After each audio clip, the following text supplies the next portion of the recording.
దేవుని ప్రేమ ఇదిగో ధనులార భావంబు నందిలియరే కేవలము నమ్ముకొని నా పరలోక జీవంబు మనకబ్బును. రండి యెహోవాను గూర్చి ఉత్సాహధ్వని చేయుదము, మన రక్షణ దుర్గమును బట్టి సంతోషగానము చేయుదము, కృతజ్ఞతాస్తులతో ఆయన సన్నిధికి వచ్చేదము. కీర్తనలు పాడుచు ఆయన పేరట సంతోషగానము చేయుదము. ప్రార్థన చేసుకుందాం. పరిశుద్ధ తండ్రి, ప్రేమ స్వరూపిన మా గొప్ప ప్రభువా, మీ ప్రేమను బట్టి మీ కృపను బట్టి మీ పాదశని సమీపిస్తూ ఉన్నాము. దయగల ప్రభువా, చేరి వచ్చిన ప్రతి ఒక్కరి పక్షంగా మీకు వందనాలు చెల్లించుకుంటూ ఇంకను మీ ఏర్పాట్లో రావాల్సిన వారి కొరకే ప్రార్థన చేస్తూ ఉన్నాము. అయా, ఆటంకాలను తొలగించండి, సకాలానికి నీ మందిరాన్ని నడిపించమని ప్రార్థన చేస్తూ ఉన్నాం.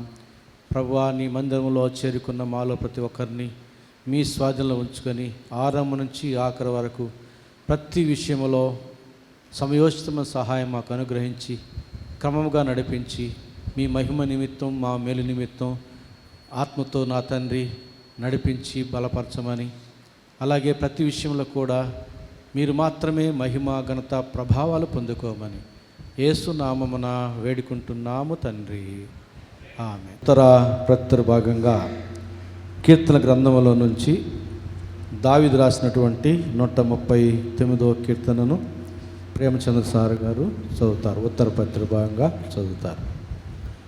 139వ కీర్తనను ఉత్తర ప్రత్యుత్తర భాగంగా చదువుకుందాం. కీర్తనలు 139 ఉత్తర ప్రత్యుత్తర భాగముగా చదువుకుందాం. యెహోవా, నీవు నన్ను పరిశోధించి తెలుసుకుని ఉన్నావు. నేను కూర్చునుట నేను లేచుట నీకు తెలియను, నాకు తలంపు పుట్టక మునిపే నీవు నా మనస్సు గ్రహించుచున్నావు. నా నడతను నా పడకను నీవు పరిశీలన చేసి ఉన్నావు. నా చర్యలన్నింటినీ నీవు బాగా తెలుసుకొని ఉన్నావు. యెహోవా, మాట నా నాలుకకు రాక మునిపే అది నీకు పూర్తిగా తెలిసి ఉన్నది. వెనుకకు ముందుకును నీవు నన్ను ఆవరించి ఉన్నావు. నీ చేయి నా మీద ఉంచి ఉన్నావు. ఇట్టి తెలివి నాకు మించినది, అది అగోచరము, అది నాకు అందదు. నీ ఆత్మ యొద్ద నుండి నేనెక్కడికి పోవదును, నీ సన్నిధి నుండి నేనెక్కడికి పారిపోవదును. నేను ఆకాశమునకు ఎక్కినను నీవు అక్కడనూ ఉన్నావు, నేను పాతాళమందు పండుకొనినను నీవు అక్కడనూ ఉన్నావు. నేను వేకువ రెక్కలు కట్టుకొని సముద్ర దిగంతములలో నివసించినను అక్కడనూ నీ చేయి నన్ను నడిపించును, నీ కుడి చేయి నన్ను పట్టుకొనును. అంధకారము నన్ను మరుగు చేయును, నాకు కలుగు వెలుగు రాత్రి వలె ఉండును అని నేను అనుకుని ఎడల చీకటి అయినను నీకు చీకటి కాకపోవును, రాత్రి పగటి వలె నీకు వెలుగుగా ఉండును. చీకటియు వెలుగును నీకు ఏకరీతిగా ఉన్నవి. నా అంతరింద్రియములను నీవే కలుగు చేసితివి, నా తల్లి గర్భమునందు నన్ను నిర్మించిన వాడవు నీవే. నీవు నన్ను కలుగు చేసిన విధము చూడగా భయమును ఆశ్చర్యమును నాకు పుట్టుచున్నవి. అందును బట్టి నేను నీకు కృతజ్ఞతాస్తులు చెల్లించుచున్నాను. నీ కార్యములు ఆశ్చర్యకరములు, ఆ సంగతి నాకు బాగా తెలిసి ఉన్నది. నేను రహస్యమందు పుట్టినవాడను, భూమి యొక్క అగాధ స్థలములో విచిత్రముగా నిర్మింపబడిన వాడను. నాకు కలిగిన ఎముకలను నీవు మరుగై ఉండలేదు. నేను పిండమున ఉండగా నీ కనులు నన్ను చూచెను. నియమింపబడిన దినములలో ఒకటైనా కాక మునిపే నా దినములన్నీ నీ గ్రంథములో లిఖితములాయెను. దేవా, నీ తలంపులు నాకెంతో ప్రియమైనవి, వాటి మొత్తం ఎంత గొప్పది. వాటిని లెక్కించిననుకుంటున్నా అవి ఇసుక కంటెను లెక్కకు ఎక్కువై ఉన్నవి. నేను మేలుకొంటిన ఇంకను నీ యొద్దనే ఉందును.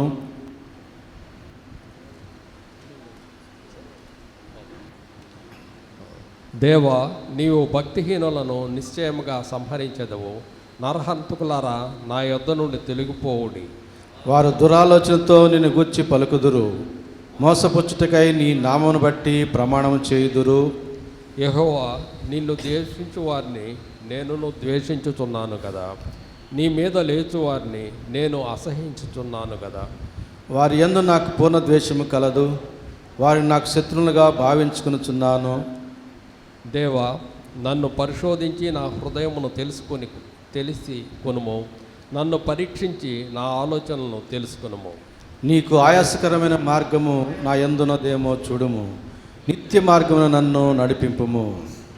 ప్రత్యేకమైన పాటలు విందాం. ఈ సమయంలో మొదట సంధ్య వచ్చి ఒక పాట పాడుతుంది, తర్వాత గాలింకి హెప్సిబా పాడుతుంది, చివరిగా చిన్నబాబు పాట పాడి చూస్తాడు. నేను ఓడిపోనయా నా పక్షానుండగా, నేను కృంగిపోనయా నీవు నాతో నుండగా. నేను ఓడిపోనయా నా పక్షానుండగా, నేను కృంగిపోనయా నీవు నాతో నుండగా. నేను ఏడ్చిన చోటనే మనసారా నవ్వెదా, నేను ఏడ్చిన చోటనే మనసారా నవ్వెదా. నేను పడిన చోటనే ప్రభు కొరకై నిలచెదా, నేను పడిన చోటనే ప్రభు కొరకై నిలచెదా. నేను ఓడిపోనయా నా పక్షానుండగా, నేను కృంగిపోనయా నీవు నాతో నుండగా.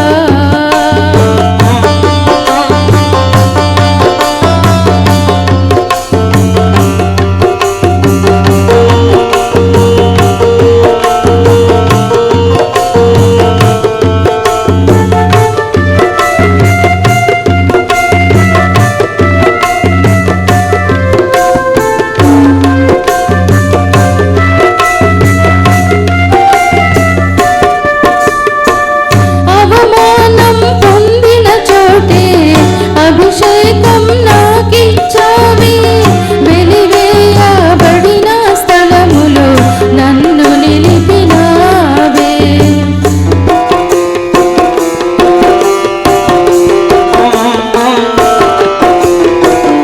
అవమానం పొందిన చోటే అభిషేకం నాకిచ్చావి, వెలివేయబడిన స్థలములో నన్ను నిలిపినావే. ఖ్యాతినిచ్చి ఘనతనిచ్చి మంచి పేరు నాకిచ్చావే, ఖ్యాతినిచ్చి ఘనతనిచ్చి మంచి పేరు నాకిచ్చావే. శాశ్వతమైన కృపతో నన్ను నడుపుచున్నావే. నేను ఓడిపోనయా నా పక్షానుండగా, నేను కృంగిపోనయా నీవు నాతో నుండగా.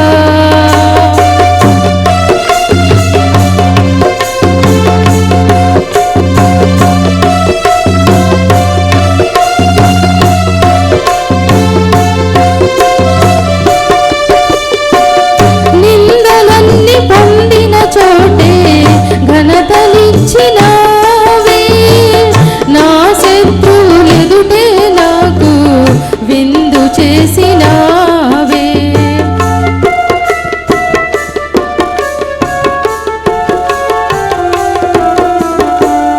నిందలన్నీ పొందిన చోటే ఘనతనిచ్చినావే, నా శత్రువులెదుటే నాకు విందు చేసినావే. ఖ్యాతినిచ్చి ఘనతనిచ్చి మంచి పేరు నాకిచ్చావే, ఖ్యాతినిచ్చి ఘనతనిచ్చి మంచి పేరు నాకిచ్చావే. శాశ్వతమైన కృపతో నన్ను నడుపుచున్నావే.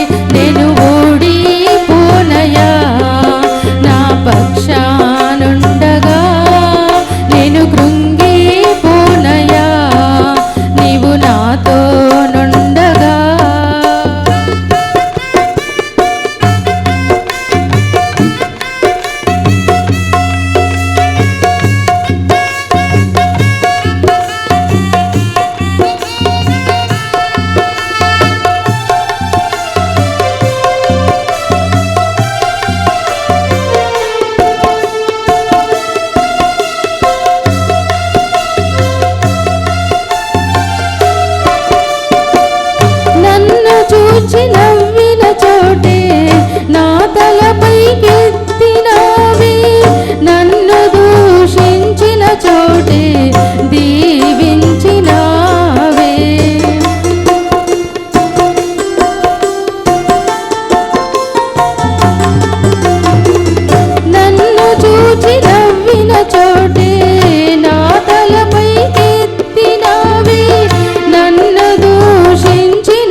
ఘనతనిచ్చి మంచి పేరు నాకిచ్చావే ఖ్యాతినిచ్చి ఘనతనిచ్చి మంచి పేరు నాకిచ్చావే శాశ్వతమైన కృపతో నన్ను నడుపుచున్నావే నేను ఓడిపోనయా నా పక్షానుండగా నేను కృంగిపోనయా నీవు నాతో నుండగా నేను ఓడిపోనయా నా పక్షానుండగా నేను కృంగిపోనయా నీవు నాతో నుండగా నేను ఏడ్చిన చోటనే మనసారా నవ్వెదా నేను ఏడ్చిన చోటనే మనసారా నవ్వెదా నేను పడిన చోటనే ప్రభు కొరకై నిలచెదా నేను పడిన చోటనే ప్రభు కొరకై నిలచెదా నేను ఓడిపోనయా నా పక్షానుండగా నేను కృంగిపోనయా నీవు నాతో ఉండగా పాడేద స్తుతి గానము కొనియాడేదని నామము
సింహమా నీతో నిత్యము విజయహాసమే యూదా గోత్రము కోదమ సింహమా నీతో నిత్యము విజయహాసమే నీ పరిచర్యలో మహదానందమే నీ పరిచర్యలో మహదానందమే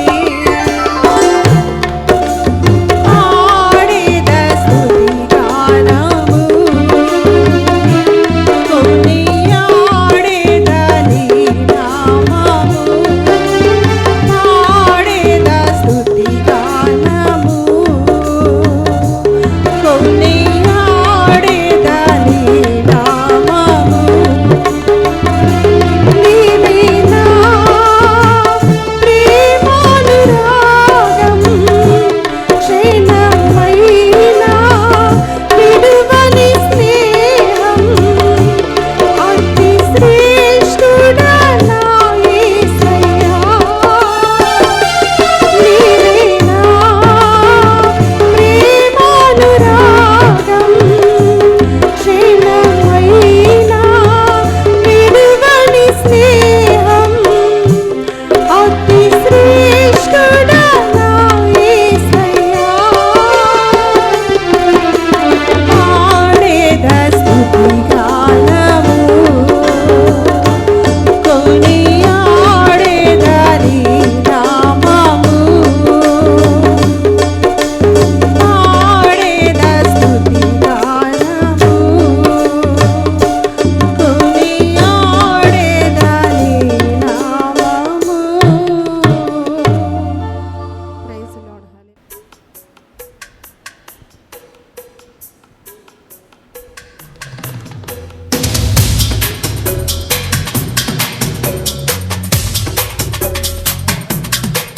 Jesus Christ is the Lord of all. Jesus Christ is the Prince of Peace. Jesus Christ is Almighty God. Let us come and sing and praise the Lord.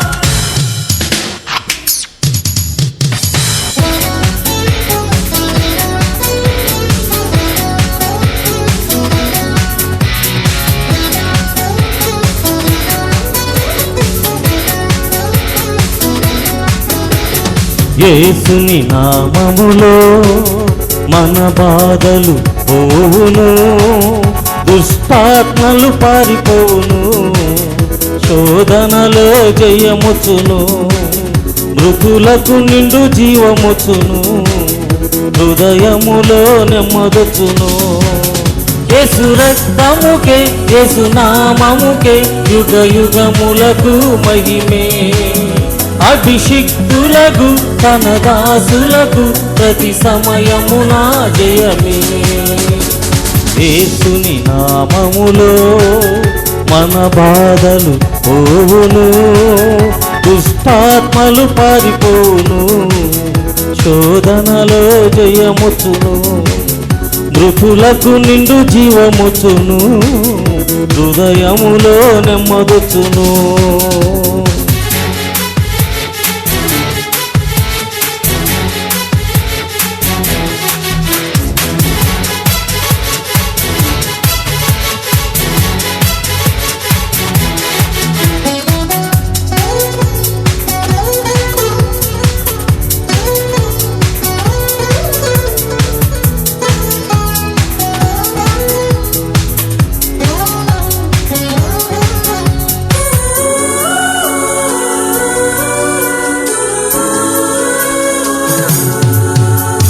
ఘోరమైన వ్యాధులెన్నున్నా మార్పులేని వ్యసన పరులైనా, అధికముగా లోతులెన్నున్నా ఆశలే నిరాశలే అయినా, ప్రభు యేసుని నమ్మినచో నీవు విడుదల పొందెదవు.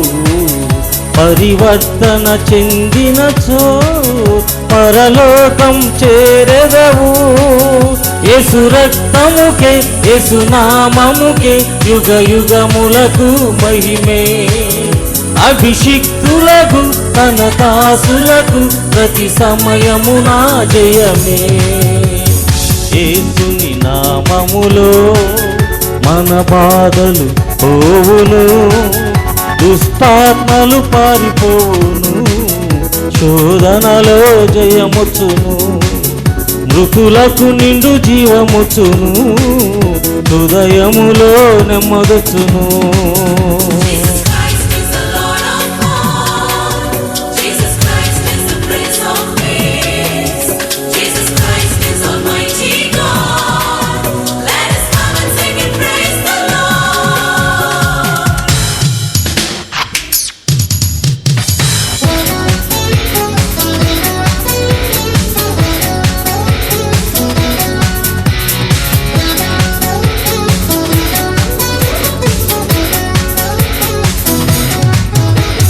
రాజువైనా యాజకుడవైనా నిరుపేదవైనా బ్రతుకు చెడి ఉన్నా ఆశ్రయముగా గృహములెన్నున్నా నిలువ నీడే నీకు లేకున్నా శ్రీయేసుని నామమున విశ్వాసము నీకున్నా నీ స్థితి నేడేదైనా నిత్య జీవం పొందెదవు.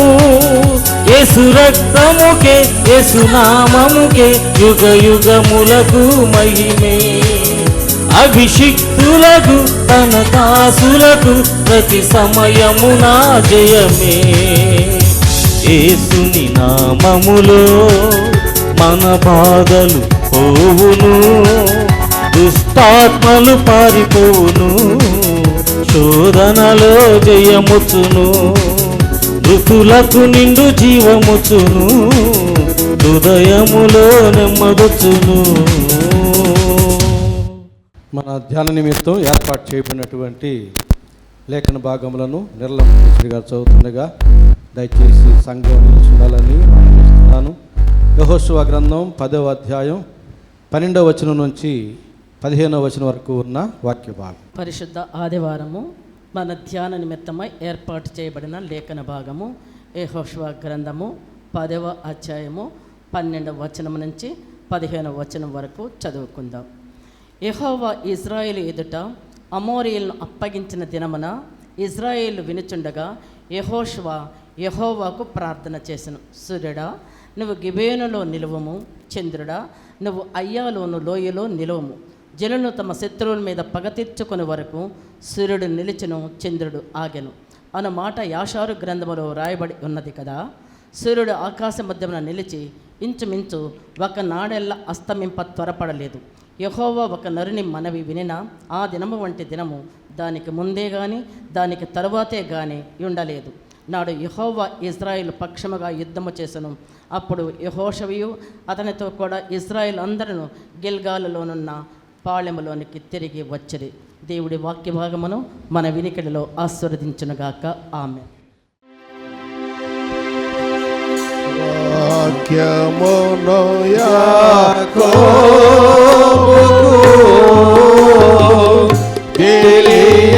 తెలియజేసిన వాడని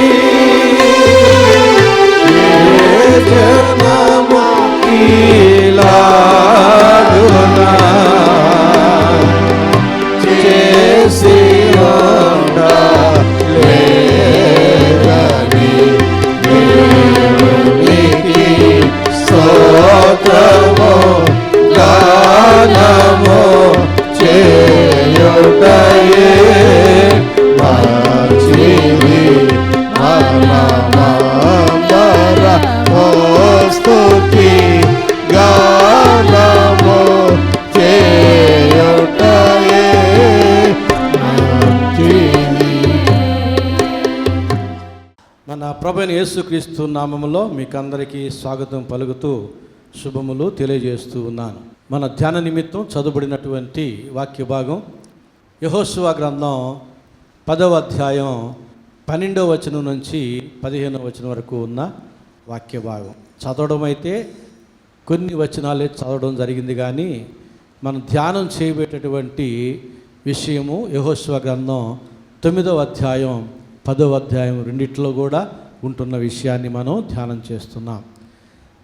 ఈ 2 అధ్యాయాల్లోంచి అనగా యెహోషువ గ్రంథం 9వ అధ్యాయం 10వ అధ్యాయంలో నుంచి మనం ధ్యానం చేయబోయే అంశం ఏమిటంటే దేవుని ప్రజల కొరకు చేసేటటువంటి అద్భుత కార్యాలు, లేదా దేవుని ప్రజలకే దేవుని అద్భుత కార్యాలు.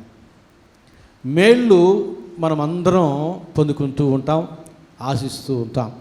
మనం అడిగినా అడగకపోయినా ఆయన ప్రేమను బట్టి మేలులు చేస్తూ ఉంటారు.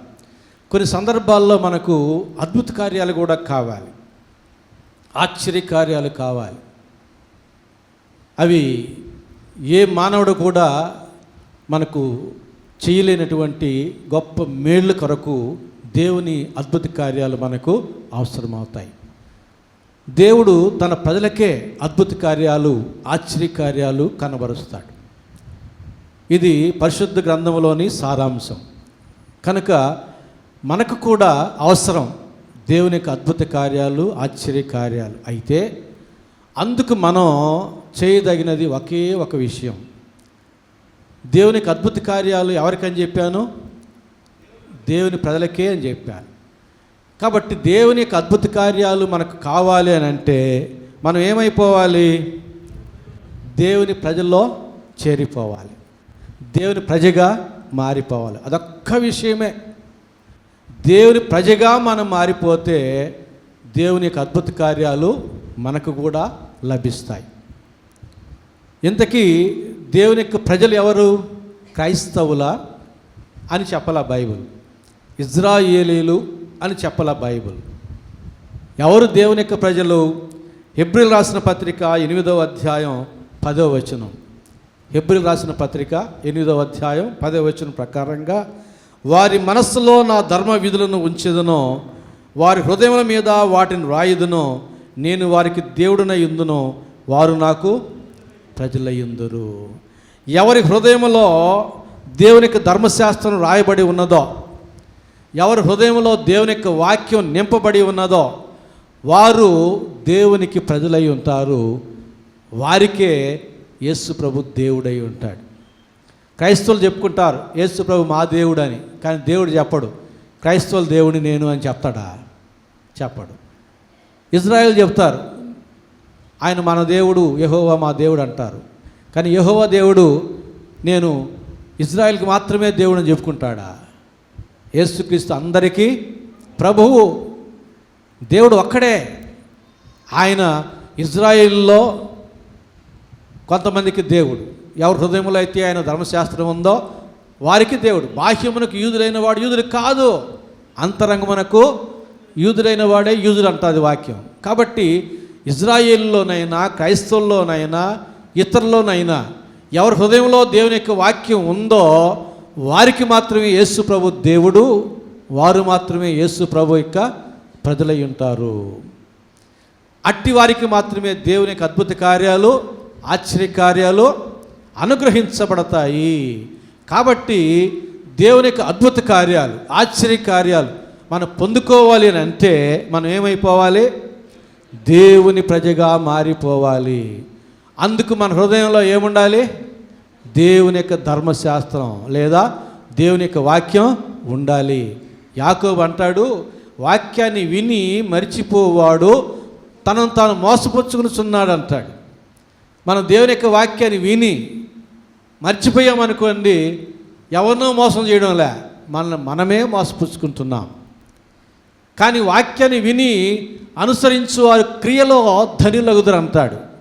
వాక్యాన్ని విని దాని ప్రకారం నడుచుకుంటూ ఉంటే మనం ఏమైపోతామో? ధన్యులమైపోతాం. అంత గొప్పది దేవుని యొక్క వాక్యం. ఆ వాక్యాన్ని నిర్లక్ష్యం చేయకూడదు. వేల కొలది వెండి బంగారు నాణ్యముల కంటే దేవా నీవిచ్చిన ధర్మశాస్త్రం నాకు ఎంతో మేలు అన్నాడు. నీ వాక్యము నా పాదములకు దీపమై ఉన్నది అంటున్నాడు. నీ వాక్యము నా జిహ్వమునకు కొవ్వు మెదడు దొరికినట్టు దొరికింది అంటున్నాడు. అంత శ్రేష్టమైన వాక్యాన్ని హృదయంలో భద్రపరుచుకుంటే, దేవా నీ ఎదుట నేను పాపం చేయకుండా ఉన్నట్లు నీ వాక్యమును నా హృదయంలో ఉంచుకుని ఉన్నానంటాడు. చేతిలో ఉండే వాక్యం కాదు, చేతిలో ఉండే వాక్యం మనకి మేలుకరం కాదు, మన హృదయంలో ఉండే వాక్యం మనకు మేలుకరమైనది. కనుక వాక్యాన్ని వినినప్పుడు హృదయంలోనికి స్వీకరించాలి. కొన్నేళ్ళు ఇంటిలో పేతురు వచ్చి చెప్పినప్పుడు ఆశతో ఎదురు చూశారు దేవుని యొక్క వాక్యం కొరకు, ఆసక్తితో విన్నారు దేవుని యొక్క వాక్యాన్ని.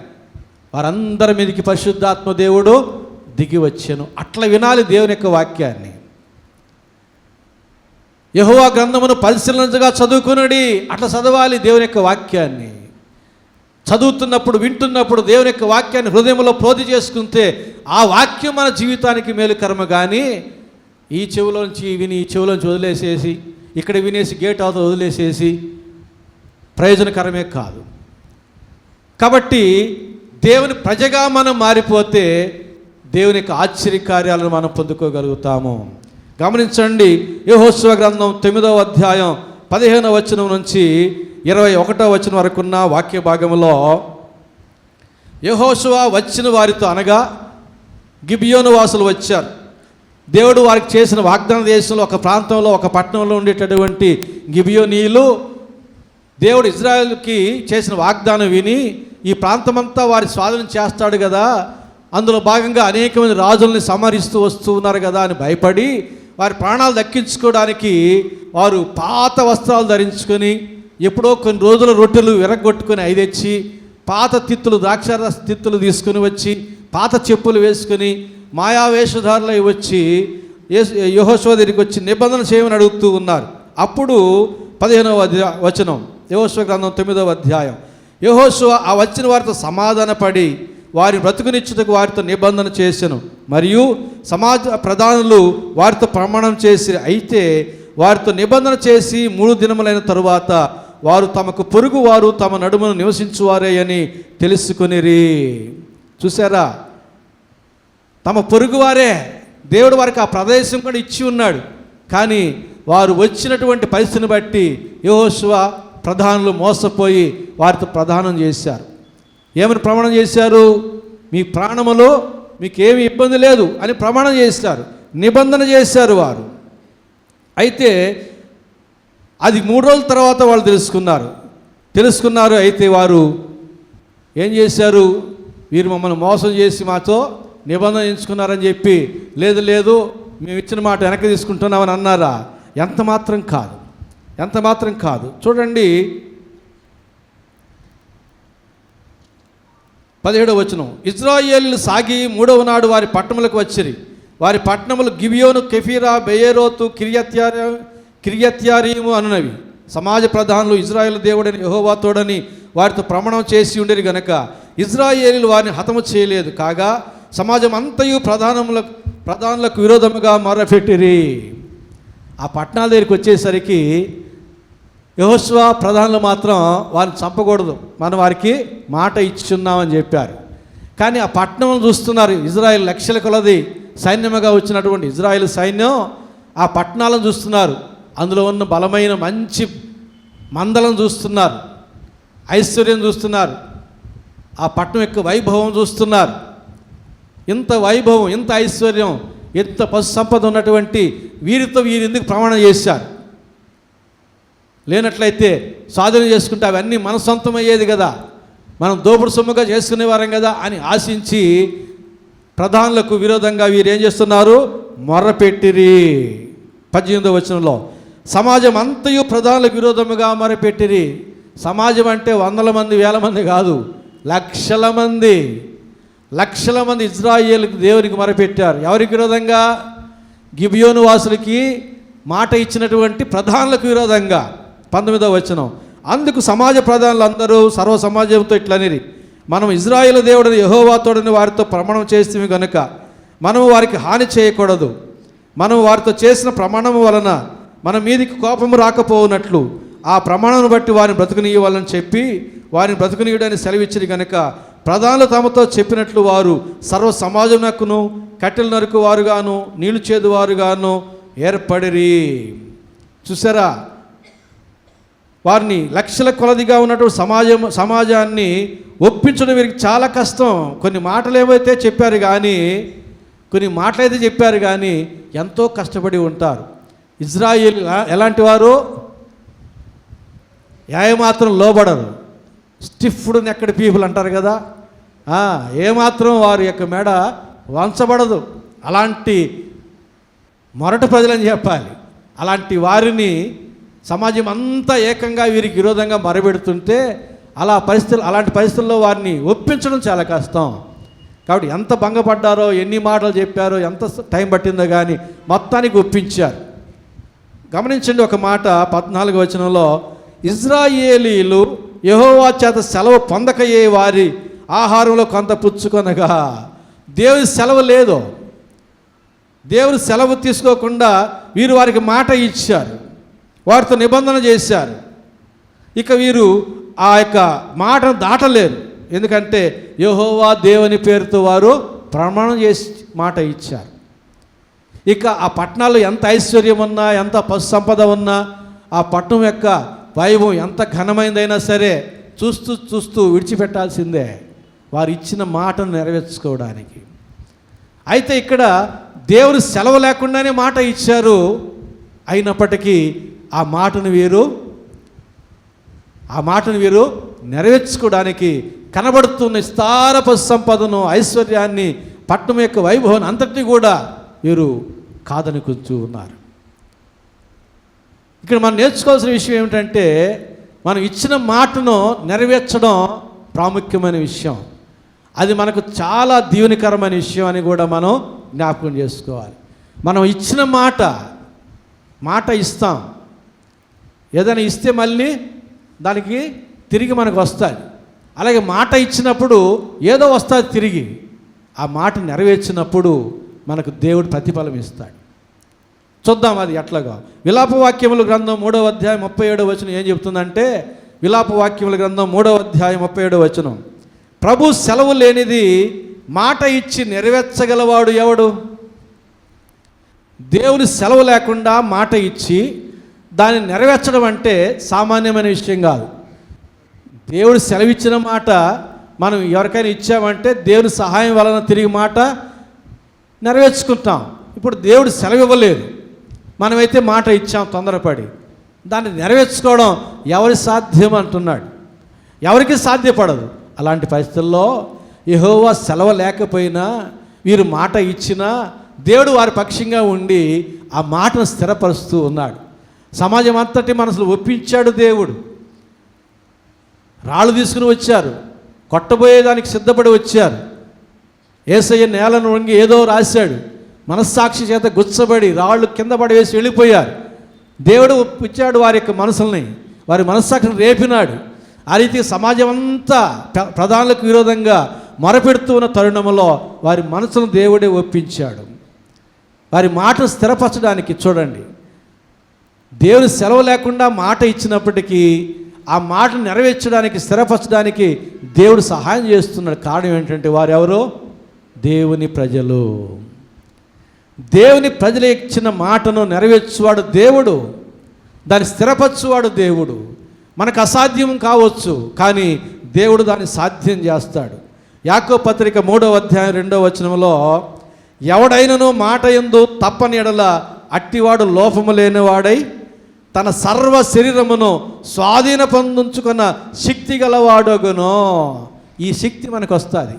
మనం ఇచ్చిన మాటను నెరవేర్చుకుంటూ ఉంటే శరీరాన్ని స్వాధీనపరచుకునే శక్తి మనకు వస్తూ ఉంటుంది. ఇది మేలు మనకు. మన సర్వ శరీరాన్ని స్వాధీనం చేసుకోవడం చాలా కష్టం. మనం సర్పములను, మృగములను, జలచరాలు అన్నిటినీ స్వాధీనం చేసుకుంటాం, కానీ మన శరీరంలో నాలుకని స్వాధీనం చేసుకోవాలి. బహుగా అదిరిపడును, ప్రకృతి చక్రమునకు చిచ్చు పెట్టినటువంటిది, పాప ప్రపంచమును తగలబెట్టేటటువంటిది, కొంపల్ని నాశనం చేసేటటువంటిది, సమాజాన్ని నాశనం చేసేటటువంటిది, ఎముక లేనిది, మృదువైనది నాలుక. యాకోబు పత్రిక 3వ అధ్యాయం అంతా నాలుకే. కాబట్టి నాలుకనే మనం స్వాధీనం చేసుకోలేం. అలాంటి పరిస్థితుల్లో సర్వ శరీరాన్ని మనం స్వాధీనపరచుకునే శక్తి మనకు వస్తుంది. దేని ద్వారా? మాట ఇచ్చి నెరవేర్చుట ద్వారా.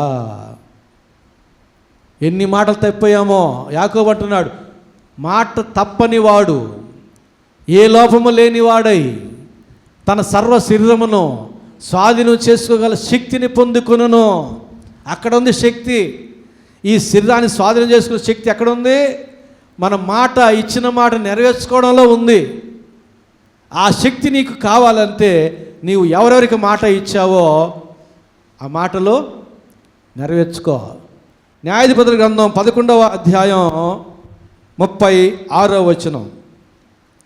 న్యాయాధిపతుల గ్రంథం 11వ అధ్యాయం 36వ వచనం. యెఫ్తా యుద్ధానికి వెళతాడు, ప్రార్థన చేస్తాడు, అయ్యా నాకు ఈ యుద్ధంలో విజయం కానీ ఇస్తే వచ్చేటప్పుడు నా ఇంటి నుంచి ఏది మొట్టమొదట నన్ను ఎదుర్కోవడానికి వస్తుందో అది నీకు అర్పిస్తానన్నాడు. దేవుడు విజయం ఇచ్చాడు యుద్ధంలో. యెఫ్తా మర్చిపోలే, తిరిగి వస్తున్నాడు, ఇంటి వైపు చూస్తున్నాడు. నేను దేవునికి మాట ఇచ్చి ఉన్నాను, నా ఇంట్లోంచి ఏది మొదట వస్తుందో దాన్ని దేవునికి అర్పిస్తాను. ఎద్దు వస్తుందా, కోడి వస్తుందా, ఎవరు వస్తారో చూద్దామని చూస్తే ఏకైక కుమార్తె వచ్చింది. గుండె బద్దలైపోయినాయి యెఫ్తాకి. ఉండేది ఒకే ఒక కుమార్తె, ఇప్పుడు ఆ కుమార్తెని ఇవ్వాలి. అబ్రహామా, నీ కుమారుడు నాకు బలిగా అర్పించు. అబ్రహాం గుండె బద్దలైపోయి ఉంటాయి, యెఫ్తా గుండెలు బద్దలైపోయినాయి. వచ్చాడు, వచ్చి ఏమంటున్నాడు చూడండి, ఆయన చెప్పాడు 35వ వచనంలో, కాబట్టి అతడు ఆమెను చూచి తన బట్టలు చింపుకొని, అయ్యో నా కుమారి, నీవు నన్ను బహుగా కృంగజేసితివి, నీవు నన్ను తల్లడింపజేయ వారిలో ఒకతవై ఉన్నావు, నేను యెహోవాకు మాట ఇచ్చినాను గనుక వెనుక తీయలేను అనగా 36వ వచనం ఏమంటుంది చూడండి కుమార్తె. ఆమె, నా తండ్రి, యెహోవాకు మాట ఇచ్చి ఉంటివా, నీ నోటి నుండి బయలుదేరిన మాట చొప్పున నాకు చేయము. యెహోవా నీ శత్రువులైన అమ్మోనీయుల మీద పగ తీర్చుకుని ఉన్నాడని అతనితో అనెను. ఎంత మంచిదండి కుమార్తె, ఎంత మంచిది. నా తండ్రి, యెహోవాకి మాట ఇచ్చావా, అయితే నీవు నా పట్ల అదే జరిగించు, అది ఏమైనా పర్వాలే, నా జీవితం ఏమైపోయినా పర్వాలే, నీవు దేవునికి మాట ఇచ్చావు, ఇచ్చిన మాట నువ్వు నెరవేర్చుకొని ఈ మంచి కుమార్తె చెబుతుందండి. ఇప్పుడున్నారు కొంతమంది బిడ్డలు, మాట ఇచ్చాను, నాకెందుకు నీ మాటతో, నీ ఆ సంగతి నువ్వు చూసుకో, నా సంగతి నాదే, మీ సంగతి మీదే. నిన్ను ఎవడిమ్మన్నాడు నన్ను అడగకుండా, నన్ను అడిగాని ఇచ్చావా? ఈ తెలివితేటలు వచ్చేసాయి నేటి యవన సమాజానికి. ఈ బిడ్డ ఒక మాదిరికరంగా ఉంది. నా తండ్రి, నా తండ్రి అంటుంది, తన సొంతంగానే చేసుకుని, నా తండ్రి యెహోవాకు మాట ఇచ్చి ఉంటివా, అయితే నా పట్ల అది జరిగించము. మాట ఇచ్చినప్పుడు నెరవేర్చుకుంటే సర్వ శరీరాన్ని స్వాధీనం చేసుకునే శక్తి మనకు వస్తుంది. ఈ శరీరం మనం చెప్పినట్టు వింటుంది మాట. అలాగే యెహోషువ గ్రంథంలో రెండవ మాట ఏమిటంటే, యెహోషువ గ్రంథం 10వ అధ్యాయం 8వ వచనం నుంచి 11వ వచనం వరకున్న వాక్య భాగం. యెహోషువ ఇప్పుడు యుద్ధానికి వెళ్తున్న 5 మంది రాజులతో వారందరూ కూడి వచ్చారు. గిబియోను వారితో నిబంధన చేశాడు కదా, అందుకొరకు 5 మంది రాజులు గిబియోను మీదకి యుద్ధానికి వచ్చారు. ఆ సమాచారం గిబియోనీయులు యెహోషువకు తెలియజేస్తే తిరిగి వచ్చారు వీరికి సపోర్ట్గా. ఇప్పుడు యెహోషువ 5 మంది రాజులతో వారి సైన్యంతో యుద్ధం చేయాలి. అప్పుడు దేవుడు అంటున్నాడు 8వ వచనంలో, అప్పుడు యెహోవా వారికి భయపడకము, నీ చేతికి వారిని అప్పగించి ఉన్నాను, వారిలో ఎవడనూ నీ ఎదుట నిలువడని యెహోషువతో సెలవీయగా, యెహోషువ గిల్గాలు నుండి ఆ రాత్రి అంతయు నడిచి వారి మీద హఠాత్తుగా పడెను. అప్పుడు యెహోవా ఇజ్రాయేలు ఎదుట వారిని కలవరపరచగా, యెహోషువ గిబియోను ఎదుట మహాఘోరముగా వారిని హతము చేసెను. బేత్ హోరోనుకు పైకి పో మార్గమున అజేకా వరకును మక్కేదాని వరకును యోధులు వారిని తరిమి హతము చేయొచ్చు వచ్చిరి. మరియు వారు ఇజ్రాయేలు ఎదుట నుండి బేత్ హోరోనుకు దిగిపోవు త్రోవను పారిపోచుండగా వారు అజేకాకు వచ్చు వరకు యెహోవా ఆకాశం నుండి గొప్ప వడగళ్లను వారి మీద పడవేశాను గనుక వారు దాని చేత చనిపోయారు. ఇజ్రాయేలు కత్తి వాళ్ళు చంపిన వారి కంటే ఆ వడగళ్ల చేత చచ్చిన వారు ఎక్కువ మంది అయ్యారు. ఇది మహా అద్భుతం. లక్షల మంది ప్రధానికి విరోధంగా మొరపెట్టినప్పుడు దేవుడు వారిని సమ్మతింపజేసి వారు ఇచ్చిన మాట స్థిరపరచడం అనేది గొప్ప కార్యం. అది రెండో గొప్ప కార్యం ఏంటంటే, ఈ యెహోషువ సైన్యము కత్తివాత చంపినటువంటి శత్రువుల సంఖ్య కంటే ఆకాశంలో ఉన్న దేవుడు అడగళ్ల ద్వారా వారి శత్రువులు చంపిన సంఖ్య ఎక్కువ. ఒకసారి ఊహించుకోండి ఎంత గొప్ప కార్యం అది. ఒకడు ఎదురుగా ఉంటాడు, ఒకడు యువతలు ఉంటాడు. వాడు ఈటిని పట్టుకొని వీడి ఈటిని పట్టుకొని, వాడు కత్తిని పట్టుకొని వీడి కత్తిని పట్టుకొని ఎదురెదురుగానే ఉంటారు. వడగండ్లు పడతా ఉన్నాయి. ఇప్పుడు నేను నా శత్రువు ఉన్నాం, అంత దూరంలో ఉన్నాడు, నేను కత్తి తిప్పుతూ ఉన్నాను. వడగండ్లు పడుతున్నాయి. ఆ వడగండ్లు ఎవరి మీద పడి చంపాలి? నా మీద పడదు. నా ఎదురుగా ఒక అడుగు 2 అడుగుల దూరంలో ఉండి వాడి మీదే పడుతుంది. ఆ వడగండ్లకి తెలుసు దేవుని ప్రజల యొక్క శత్రువులు ఎవరో. ఆ రీతికి కొన్ని లక్షల మంది ఒకరు పోరాడుతూ ఉంటే, కత్తి తిప్పుతూ ఉంటే ఆశ్చర్యం. ఆ వడగండు వాడి మీద పడుతుంది, ఇజ్రాయెల్ మీద పడుతుంటే చూస్తా వీడి మీద పడుతుంది, వీడు చేస్తాడు. అట్లాగే ఇజ్రాయెల్ శత్రువులు అందరూ ఎక్కువ మంది చనిపోయినారు. యెహోషువకి యుద్ధం భలే ఉందనిపించింది. యెహోషువకి ఇజ్రాయెల్కి ఇది భలే ఉంది. మేము కత్తితో ఒకరిని చంపితే దేవుడు వడగండ్లతో ఇద్దరు చంపేస్తూ ఉన్నాడు. ఇది భలే ఉంది, చాలా సులభంగా ఉంది, ఉత్సాహం వీరికి. అందుకని ఈ యుద్ధం ఇంకా కొనసాగాలని యెహోషువ ఒక చిన్న ప్రార్థన చేశాడు. ఏమని ప్రార్థన చేశాడు? 12వ వచనం, యెహోవా ఇజ్రాయేలు ఎదుట అమోరీలను అప్పగించిన దినమున ఇజ్రాయేలు వినుచుండగా యెహోవాకు ప్రార్థన చేశాను. సూర్యుడా నీవు గిబియోనులో నిలువము, చంద్రుడా నీవు అయ్యోలోనులో నిలువము. జనులు తమ శత్రువుల మీద పగ తీర్చుకుని వరకు సూర్యుడు నిలిచెను, చంద్రుడు ఆగెను అను మాట యాషారు గ్రంథంలో రాయబడి ఉన్నది కదా. సూర్యుడు ఆకాశ మధ్యమున నిలిచి ఇంచుమించు ఒక నాడెల్లా అస్తమింప త్వరపడలేదు. యెహోవా ఒక నరుని మనం వినిన ఆ దినము వంటి దినము దానికి ముందే కానీ దానికి తరువాతనే కానీ ఉండలేదు. నాడు యెహోవా ఇజ్రాయేల్ పక్షముగా యుద్ధము చేసెను. దేవుడు కత్తి చేతను బల్లెము చేత కాదు ఆయన చేసేది. వడగండ్లు చాలు, ఏగలు చాలు, దోమలు చాలు, పేలు చాలు. ఐగుప్తు దేశంలో ఐగుప్తులో దేవుడు యుద్ధం చేశాడు. యుద్ధం ఎంత బాగుందో ఒకసారి డ్రమాటికల్గా ఆలోచన చేసుకుంటూ ఉంటే, యుద్ధం చేస్తున్నారు మనుషులు, కానీ పైనుంచి వడగండ్లు పడుతూ ఉన్నాయి. వర్షం లేదు, మేఘాలు లేవు. మేఘాలు ఉండి చీకటి పడిపోద్ది, యుద్ధం విరమిస్తారు. మేఘాలు లేవు, వర్షం లేదు, వడగండ్లు పడుతూ ఉన్నాయి. ఆ పడేది ఎవరి మీద పడుతున్నాయి? ఇజ్రాయెల్ మీద ఒక్కరి మీద పడ్డంలే. ఐగుప్తు దేశంలో ఇజ్రాయెల్ ఉన్న చోట వెలుగు ఉంది, ఐగుప్తు దేశం అంతా చీకటి ఉన్నట్లుగా ఇజ్రాయెల్ మీద ఒక్కడి మీద కూడా పడ్డంలే. అన్నీ వారితో పోరాడేటువంటి శత్రువుల మీదనే పడతా ఉన్నాయి. ఇజ్రాయెల్ కత్తి చేత చంపిన వారి సంఖ్య కంటే దేవుడు వడగండ్ల చేత చంపిన వారి ఇజ్రాయెల్కి శత్రు ఎక్కువ. యుద్ధము యెహోవా చేసిన వారి పక్షంగా అంటున్నాడు. ఎంత గొప్ప అద్భుతం అండి. అలాంటి దినం మరొకటి లేదు. యెహోవా దేవుడు ఆ నరుని మనవి వినినటువంటి దినం మరొకటి లేదు, దానికి ముందు కానీ దాని తర్వాత కానీ. అలాంటి గొప్ప కార్యం ఇంచుమించు ఒకనాడెల్లా యెహోషువ ముచ్చట పడిపోయాడు. ఈ యుద్ధం భలే ఉంది, మేము ఒకరిని చంపితే దేవుడు ఇద్దరు చంపుతున్నాడు వడగండ్లతో. ఇక మాలో ఒకడు కూడా చచ్చిపోవడంలే, చచ్చేదంతా వాళ్ళే.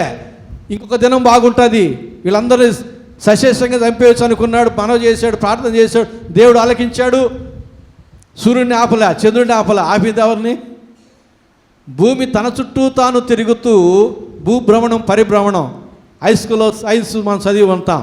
తన చుట్టూ తాను తిరుగుతూ ద్వారా మనకు రాత్రి మగుళ్ళు ఏర్పడుతున్నాయి. సూర్యుని చుట్టూ తిరగడం ద్వారా మనకు నెలలు సంవత్సరాలు ఏర్పడుతూ ఉన్నాయి కదా. కాబట్టి దేవుడు ఆపింది, తిరుగుతున్నాడు. సూర్యుడా చంద్రుడు తిరుగుతున్నాడు, భూమి తిరుగుతా, భూమిని ఆపినాడు. ఆ రోజుల్లో ఇంత సైన్స్ లేదు కాబట్టి, జనాలకు అర్థం కాదు కాబట్టి, రాసే వాళ్ళకి అర్థమైనా, భక్తులకి ప్రవక్తలకు అర్థమైనా, జనాలకు అర్థమయ్యేదానికి రాశాడు. సూర్యుడు చంద్రుడు ఆగెను, చూస్తుంటే ఆగినట్టే ఉంది కదా. మనం చూస్తుంటే ఇక్కడి నుంచి ఇటు ప్రయాణం చేసినట్టుగా ఉంటుంది సూర్యుడు, చంద్రుడు ఇక్కడి నుంచి ఇటు ప్రయాణం చేసినట్టుగా ఉంటుంది. కానీ మన దృక్పథంలో ఉండేది అదే ప్రయాణం కాబట్టి అదే లెవెల్లో రాశారు. దేవుడు వాస్తవానికి భూమిని ఆపినాడు. భూమిని ఆగగానే అవి కూడా ఆగిపోయినాయి. సూర్యుడు చంద్రుడు అక్కడ ఆగినట్టు అనిపించేసింది. ఇంచుమించు ఒకనాడెల్లా. ఎంత గొప్ప కార్యం అండి, ఎంత గొప్ప ఆశ్చర్యకార్యం ఇది. అలాంటిది దానికి ముందు కానీ దాని తర్వాత కానీ లేనే లేదని దేవుడు అంటూ ఉన్నాడు. మన పక్షంగా పోరాడువాడు దేవుడు. ఎప్పుడు మనం ఏమై ఉంటే, ఆయన ప్రజ అయి ఉంటే, మనం ఆయన ప్రజలముగా మారి ఉంటే, ఆయన మన పక్షంగా గొప్ప ఆశ్చర్యకార్యాలు చేయవాడై ఉన్నాడు. యెహోషువ గ్రంథం 23వ అధ్యాయం 10వ వచనం చదువుతున్నాను. యెహోషువ గ్రంథం 23వ అధ్యాయం 10వ వచనం. మీ దేవుడు యెహోవా మీకు ఇచ్చిన మాట చొప్పున తానే మీ కొరకు యుద్ధము చేయవాడు గనుక మీలో ఒకడు 1000 మందిని తరుమును. ఒక ఇజ్రాయేలీయుడు ఎంతమంది తరుగుతాడండి? 1000 మందిని. దేనికని? దేవుడు మీకు మాట ఇచ్చిన గనుక. ఆయన మాట ఇచ్చి తప్పిపోవాడు కాదు గనుక ఆయన ప్రజలు కూడా ఎలాంటి వారై ఉండాలి? మాట ఇచ్చి తప్పని వారై ఉండాలి. ఆయన మాట ఇచ్చాడు కాబట్టి మీ పక్షంగా ఆయన యుద్ధం చేస్తాడు. మీలో ఒకడు ఎంతమందిని? 1000 మందిని. మర్చిపోవద్దు, ఒక ఇజ్రాయేలీయుడు ముందర 1000 మంది ఇతర దేశ సైన్యాలు నిలబడితే ఒకడు చాలు ఇజ్రాయేలీయుడు. అంత జ్ఞానం అంత శక్తి వారికి ఇస్తాడు. అందుకే సంసోను గాడిద దవడ ఎముక తీసుకొని మనం ఆయన ప్రజగా ఉంటే మనమే ఒక్కొక్కరు ఒక్కొక్క సైన్యం అంతే. ఒక దేవదూత ఒక రాత్రి 180,000 మందిని, ఆయన ప్రజల్లో ఒకడు 1000 మందిని. ప్రకటన గ్రంథం 6వ బోర కాలంలో 5వ బోర కాలంలో మిడతలు వస్తాయి, 5 నెలలు బాధిస్తాయి, దేవుని ముద్ర లేని వారినే కొడతాయి అవి. 6వ బోర కాలంలో మొదటి 3.5 సంవత్సరాలు యుద్ధం జరుగుతుంది. ఆ యుద్ధంలో ఎన్ని కోట్ల మంది? 20 కోట్ల మంది సైన్యాలు ఇజ్రాయెల్కి వ్యతిరేకంగా వచ్చి యుద్ధం చేస్తారు. అప్పుడు ఇజ్రాయేల్ వారందరిని చంపేసి లోయలో పాతి పెడతారు. 7 నెలలు పడుతుంది. వాళ్ళందరినీ 20 కోట్ల మందిని ఇజ్రాయెల్ అందరూ చంపి పాతి పెట్టడానికి 7 నెలలు పడుతుంది. పెట్టిన తర్వాత ఇంకొక నెల ఎక్స్టెన్షన్ చేసి ఇంకా వారి దేశాన్ని పవిత్రపరచుకోవడానికి, అపవిత్రం తొలగించుకోవడానికి ఒక టీం ఏమో ఎక్కడన్నా శల్యములు ఉంటే చూసి అక్కడ జెండా పెడితే వెనకాల టీం వచ్చి ఆ జెండా దగ్గర శల్యాలు తీసి మళ్ళీ పాతి పెడతారు. అటు మొత్తానికి 8 నెలలు పడుతుంది ఆనాటి ఇజ్రాయేల్కి ఈ 20 కోట్ల మందిని లోయలో తోసి మట్టి కప్పడానికి. 20 కోట్ల మంది సైన్యాన్ని ఇజ్రాయేలీలు చంపేస్తారు. కారణం ఏమిటి? రహస్యం యెహోషువ గ్రంథం 23వ అధ్యాయం 10వ వచనంలో ఉంది. మీలో ఒకడు 1000 మందిని చంపును. 20 కోట్ల మందిని చంపడానికి ఇజ్రాయెల్ ఎంతమంది కావాలి? 20 కోట్లు డివైడెడ్ బై 1000. ఇప్పుడు కోటి మంది ఉన్నారు. కోటి మంది కూడా లేరు, ఆడవాళ్ళు మగవాళ్ళు అందరూ సైన్యంలో ఉన్నారు. 1,000,000 మంది ఉన్నారు అనుకుందాం. ఈ 1,000,000 మందిని యుద్ధం చేయాలంటే సమానంగా ఎన్ని కోట్ల మంది కావాలి? 1,000,000 × 1000 కోట్ల మంది కావాలి. వేరే దేశ సైన్యాలు 1000 కోట్ల మంది సైన్యాలు కావాలి ఈ 1,000,000 మంది ఇజ్రాయెల్ని జయించడానికి. ఏడున్నారు అంతమంది? ప్రపంచ జనాభా లేదంత. కాబట్టి ఇది ఆశ్చర్యకార్యం. దేవుడు తన ప్రజలకిచ్చే బలం, దేవుడు వారి పక్షంగా పోరాడేటటువంటి చేసే యుద్ధం అది. కాబట్టి యెహోషువ గ్రంథం 23వ అధ్యాయం 10వ వచనం ప్రకారంగా ఒక ఇజ్రాయేలీయుడు 1000 మందిని చంపగల బలాఢ్యుడు. ఇజ్రాయెల్ దేశం నేను వెళ్ళినప్పుడు మాకు ఒక ప్రొఫెసర్, మాకు హైదరాబాదు టీచ్ చేసిన ప్రొఫెసర్ వచ్చాడు. ఆయన ఒక రీసెర్చ్ చేస్తున్నాడు. ఫిజికల్గా ఇజ్రాయెల్ని గుర్తించడం ఎలాగో అనే దాని మీద ఆయన రీసెర్చ్ చేసి లాస్ట్ రోజు ఆయన నేను కూర్చొని మాట్లాడుకునేటప్పుడు నాకు ఒక మాట చెప్పాడు. మాకు ఓల్డ్ టెస్టిమెంట్కి వస్తాడు ప్రొఫెసర్. ఇజ్రాయెల్ని కంటి చూపుతూ కనిపెట్టవచ్చురా? దాదాపు 80% అన్నాడు. వారికంట కాళ్ళు పుట్టిగా ఉంటాయి, ఆ పక్కన నడుము కాడి నుంచి ఈ బాడీ ఎక్కువగా ఉంటుంది. దాన్ని ఆంథ్రోపాలజీ ఏదో దాని ప్రకారంగా వాళ్ళు చెప్తున్నాడు ఆయన. మన కాళ్ళు పొడుగ్గా ఉంటాయి, బాడీ చిన్నదిగా ఉంటుంది, మన పంచి పవర్ తక్కువగా ఉంటుంది. ఎందుకంటే బాడీ తక్కువ కదా, కాళ్ళే కదా మనకాయి కాళ్ళలో, బాడీ తక్కువ కాబట్టి మన పంచి పవర్ తక్కువ. వాళ్ళకి కాళ్ళు తక్కువ, కాళ్ళ పొడవు తక్కువ, అంత ఉండేదంతా బాడీయే. గుద్దాడంటే పంచి పవరు మన తల అనిల్ బ్రదర్ చెప్పినట్టు దిమ్మ తిరిగి పోవాల్సిందే. ప్రొఫెసర్ చెప్పాడు. ఆయన చెప్పిన తర్వాత అందరిని చూశాను, ఇజ్రాయెల్ అందరినీ. చాలామంది అట్టే ఉన్నారు, ఇంతంతలో రెట్టలు. కాళ్ళు ఏమో పొట్టిగా ఉంటాయి, బాడీ 7 నుంచి 7 దాకా ఉంటుంది. నాకు 7 నుంచి 7 దాకా ఉంటే నా ఇంకా తొడల కాడి నుంచి ఉంటుంది అనమాట ఆయనకి బాడీ. అంత బాడీలో ఎంత శక్తి ఉంటుంది. మనకు అంత మునకాయ కాళ్ళు పొట్ల మన ఎన్ని. కాబట్టి వాళ్ళు ఒక్కడు 1000 మందికి వాళ్ళ తెలివి కానీ నేటికి ప్రపంచం జోహార్ అనాల్సిందే. వారి తెలివికి కానీ వారి శక్తికి కానీ వారి యొక్క వేగానికి కానీ ఎవరు అందుకోలేరండి. దేవుడు అంత ఉన్నతంగా వారిని హెచ్చించాడు. నేటికి వారి సంఖ్య తక్కువైనా ప్రపంచం వారి ఎదుట తల వంచాల్సిందే ఏ రంగంలోనైనా. వారు ఇంకా మనకు 30-40 సంవత్సరాల ముందు అడ్వాన్స్లో ఉన్నారు. అన్ని రంగాల్లో వాళ్ళ ప్రమేయం ఉంది. సీసీ కెమెరా ద్వారా కూడా చంపగలరు, పేజర్ ద్వారా చంపగలరు. ఏదైనా ప్రతి దాంట్లో వాళ్ళ ప్రమేయం ఉంది. ప్రతి వ్యాపారంలో వారు పార్ట్నర్లే. మీరు వాళ్ళ గురించి చదివితే ఒంట్లో రోమం లెక్కపరుచుకుంటాయి. అంత తెలివితేటలతో వాళ్ళు అడ్వాన్స్ అయిపోయి ఉన్నారు. ఇప్పుడు వారిని ఎవరు ఏమి ఆటంకపరచలేరు. దేవుడు వారిని అంతగా హెచ్చించాడు. 46వ కీర్తన 7వ వచనంలో అంటాడు, ఆయనే భూదిగంతముల వరకు యుద్ధములు మాన్పువాడు, విల్లు విరుచువాడును, బల్లెమును తెగ నరకువాడును ఆయనే, యుద్ధ రథములను అగ్నిలో కాల్చివేయవాడును ఆయనే. యుద్ధాలు ఆపేది ఎవరు? యుద్ధాలు ఆపేది కానీ యుద్ధాలు రేపేది కానీ ఎవరు? దేవుడే. నేను ప్రార్థన చేస్తూ ఉండా, ప్రభువా ఇజ్రాయెల్ దేశానికి యుద్ధానికి ఆపవయ్యా. చాలామంది హోటల్ ఓనర్లు, హోటల్లో పనిచేసేవాళ్ళు, గైడ్లు, ట్రక్ డ్రైవర్లు, చిన్న చిన్న వ్యాపారస్తులు, చాలామంది యాత్రికుల మీద ఆధారపడి జీవించే వాళ్ళు ఉన్నారయ్యా.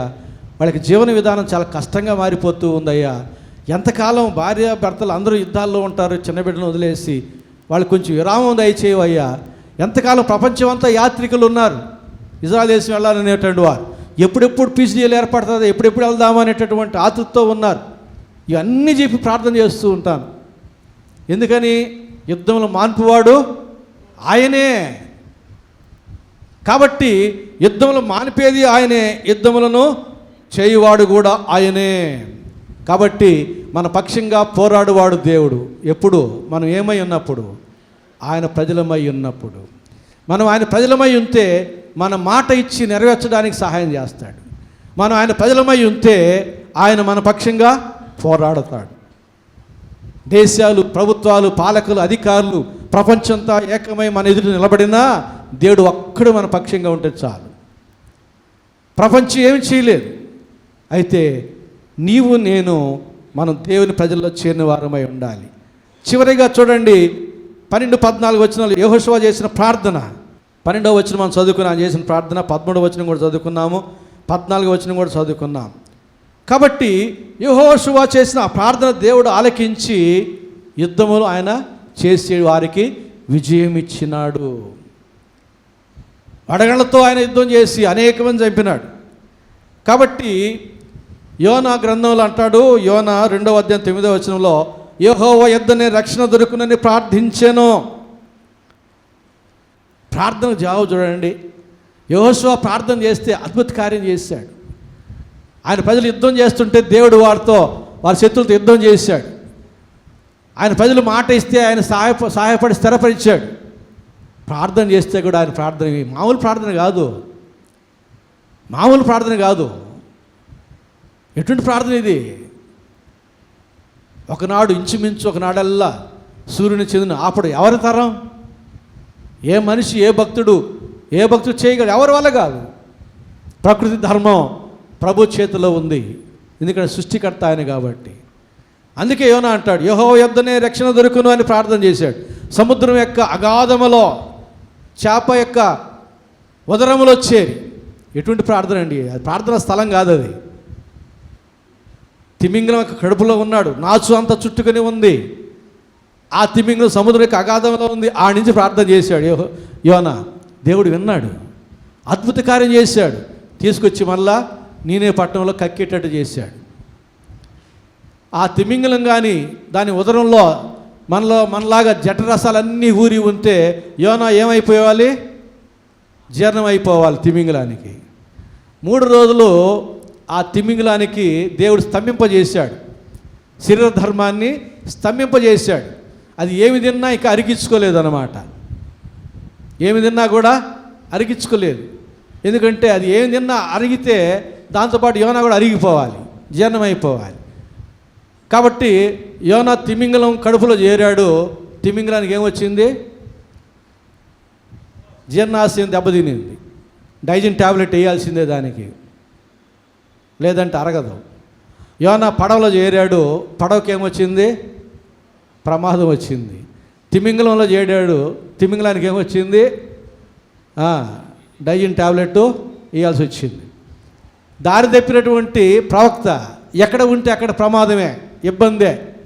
దారిలో ఉన్నటువంటి దేవుని బిడ్డ నీవు అడుగు పెడితే యోసేపును బట్టి పోతీఫర్ని అతని కుటుంబాన్ని దీవించాను. అబ్రహామా, నీవు అడుగుపెట్టు స్థలం అంతా నేను దీవిస్తాను, నిన్ను దీవించు నేను దీవిస్తాను. మన దేవుని బిడ్డలముగా ఉంటే మన ఎడంకాలైనా కుడికాలైనా బ్లెస్సడ్ లెగ్గే. మనం దేవుని మార్గంలో లేకపోతే మన కుడికాలైనా అది ఐరన్ లెగ్గే. మనం ఎక్కడ ఉంటే అక్కడ ప్రమాదమే. కాబట్టి దేవుడు తన ప్రజలైన వారు ఇచ్చిన మాటకు సహాయపడి స్థిరపరిచాడు. ఇది మొదటి గొప్ప కార్యం. రెండవది, వారి పక్షంగా పోరాడి వడగళ్లతో అనేక మంది చంపి వారికి విజయం ఇచ్చాడు. గొప్ప కార్యం ఇది. 5 మంది రాజులు వారి సైన్యాలతో యుద్ధం చేయడం. మూడవది, యెహోవా చేసిన ప్రార్థన. ఆయన భూమి మీద ప్రార్థన చేస్తే ఆకాశంలో మార్పులు చేశాడు. సముద్రం యొక్క అగాధంలో తిమింగలం కడుపులో చేరి యోనా ప్రార్థన చేస్తే భూమి మీదకి తీసుకొచ్చి నీరు పట్టణంలో ఆయన ఎక్కడ చేరారో అక్కడ చేర్చాడు. గొప్ప కార్యం. న్యాయాధిపతుల గ్రంథం 13వ అధ్యాయం 8వ వచనం, మానోహ, ప్రభువా, నీవు పంపిన దైవజనుడు మరలా మా యొద్దకు వచ్చి పుట్టబో ఆ బిడ్డకు మేము ఏమేమి చేయవలనో దాన్ని మాకు నేర్పునట్లు దయచేయమని వేడుకొనగా, మానోహ భార్య వచ్చి చెప్పింది, అయ్యా ఒక దేవదూత వచ్చాడు, కుమారుడు పుడతాడు అని చెప్పి ఈ విషయాలు చెప్పాడని చెప్తే మానోహ ప్రార్థన మరలా ఆ దూతను పంపించు అన్నాడు. మరలా ఆ దూతను పంపించి నాకు మరలా చెప్పించు, మా ఆవిడకే కాదు నాకు కూడా చెప్పించు అని ప్రార్థన చేశాడు. దేవుడు మరలా పరలోకం నుండి అదే దూతను పంపించి అవే మాటలు చెప్పించాడు. ఎంత గొప్ప కార్యం అండి, ఎంత గొప్ప కార్యం. యోనా తిమింగలం కడుపులో సముద్ర అగాధం నుండి ప్రార్థన చేయడం, దేవుడు ఆయన ప్రార్థన వినడం. భూమి మీద యెహోషువ ప్రార్థన చేయడం, ఆకాశంలో శక్తులను కదిలించడం. మానవ ప్రార్థన చేయడం, పరలోకం దూతను పంపించడం. ఏ చిన్న విషయాలా ఇవి? దేవుడు అందుకని ఆయన ఆశ్చర్యకరుడు, ఆలోచనకర్త. కాబట్టి ఆయనకు మనం ప్రార్థన చేస్తుమా దేవుడు ఆయన ఆలకిస్తాడు. అందుకు మనం ఏమై ఉండాలి? ఆయన ప్రజ అయి ఉండాలి.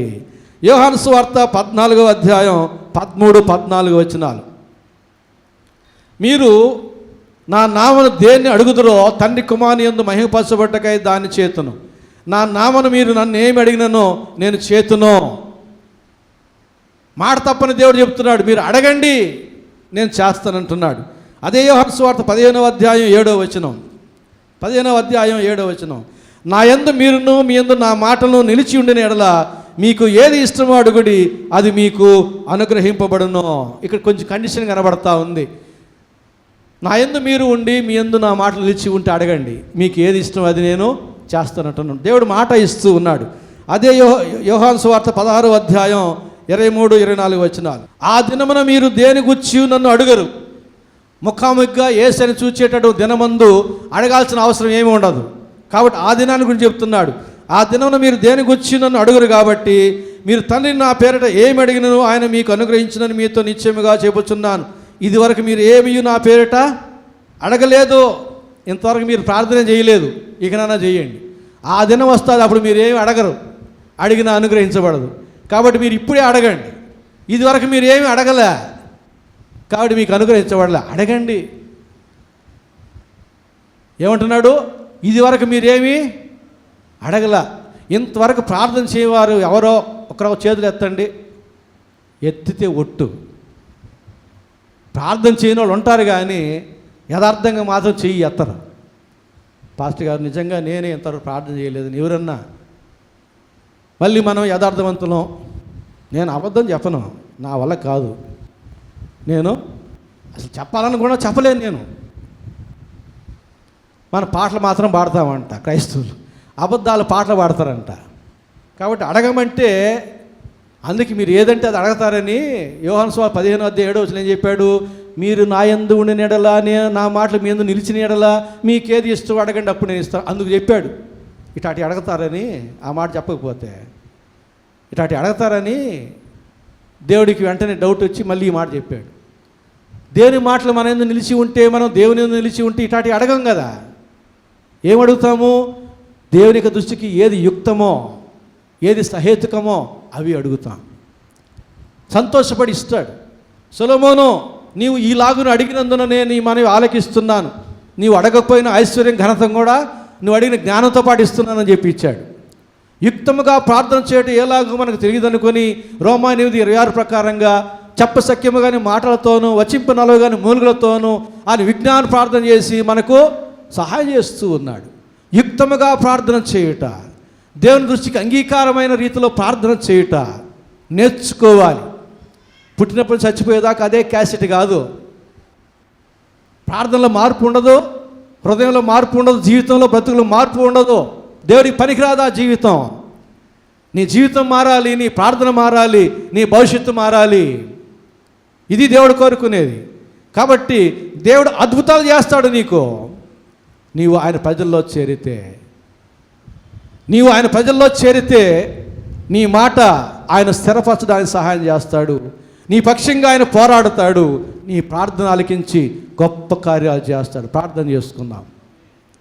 ప్రేమ స్వరూపిన మా గొప్ప తండ్రి, పరిశుద్ధ ప్రభువా, మీ ప్రేమను బట్టి మీ కృపను బట్టి మీకే స్తుతి స్తోత్రాలు చెల్లించుకుంటున్నాం ప్రభువా. ఎంత గొప్ప దేవుడు, ఎంత మంచి దేవుడు తండ్రి. మేమందరము నీ ప్రజలముగా నా తండ్రి చేరడానికి, మా హృదయంలో మీ ధర్మశాస్త్రం ఉంచుకోవడానికి సహాయం చేయండి. నీ యొక్క వాక్యపు వెలుగులో మా జీవితాలు నడిపించుకోవడానికి సహాయం చేయండి ప్రభువా. బ్రతుకు పర్యంతం మేము మీ ప్రజలముగా మీ ఆశ్చర్యకార్యాలు పొందుకోవడానికి సహాయం చేయని ప్రార్థన చేస్తున్నా. ఇక నుంచైనా మేము ఇచ్చిన మాటలు నా తండ్రి ప్రభువా, నీకు మేము ఏమేమి ఇచ్చామో, మా భార్యలు భర్తలకు ఏమేమి ఇచ్చారో, బిడ్డలకు ఏమి మాటలు ఇచ్చారో, ఇవన్నీ ఈ మంచి మాటలు అన్నీ నెరవేర్చుకోవడానికి సహాయం చేయండి. అలాగే ప్రభువా, మా పక్షంగా మీరు పోరాడండి, మా విరోధులతో మీరు పోరాడండి నా తండ్రి. అలాగే మా ప్రార్థన ఆలకించి ప్రతి విధమైన మేలు మాకు అనుగ్రహించమని యేసు నామమున వేడుకుంటున్నాము తండ్రి. ఆమేన్.